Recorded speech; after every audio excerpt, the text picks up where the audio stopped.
ছবির মতো ইনজুরি থেকেও তীব্র বেগে সেরে উঠেছেন তাসকিন আহমেদ।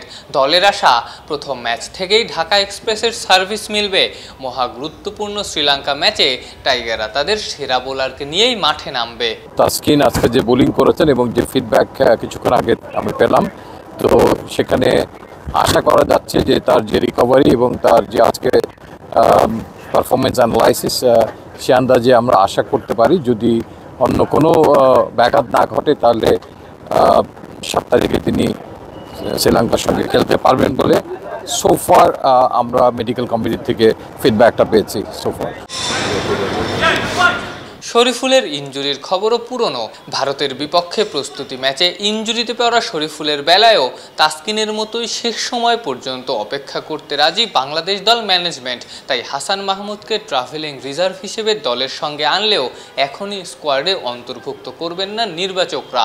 শরীফুলের অবস্থা বুঝেই ব্যবস্থা। শরীফুলের ইনজুরিটা নিয়ে আমরা অনেক বেশি চিন্তিত, কারণ তার 6টা স্টিচ পড়েছে আপনারা জানেন, এবং সেটার রিকভারি অ্যাসেস করার জন্য আরও আমাদের কয়েকদিন সময় দরকার। বদলি হিসেবে তিনি সংযুক্ত হতে পারেন।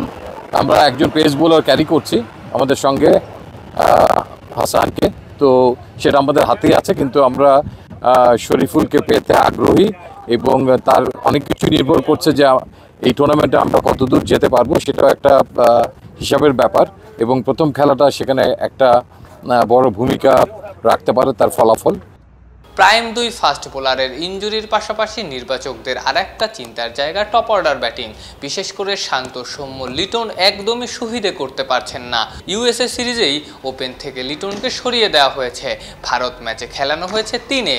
সোমবারের অনুশীলনে সেই এলকেডি আবার সবার আগে নেটে গেছেন। তবে কি আবারও লিটন ওপেনে ফিরছেন?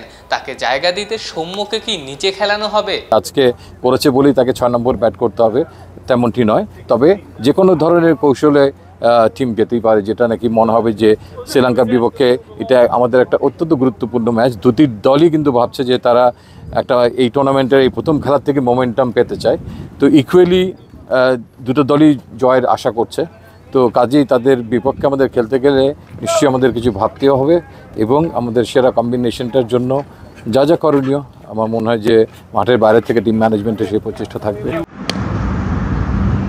ডালাসে বাংলাদেশ শ্রীলঙ্কা ম্যাচ 8 জুন বাংলাদেশ সময় ভোর 6:30টায়। সেই ম্যাচের উপরই অনেকটা নির্ভর করবে টুর্নামেন্টে বাংলাদেশের দৌড় কোথায় থামবে। আফনান পিয়াল, অলরাউন্ডার।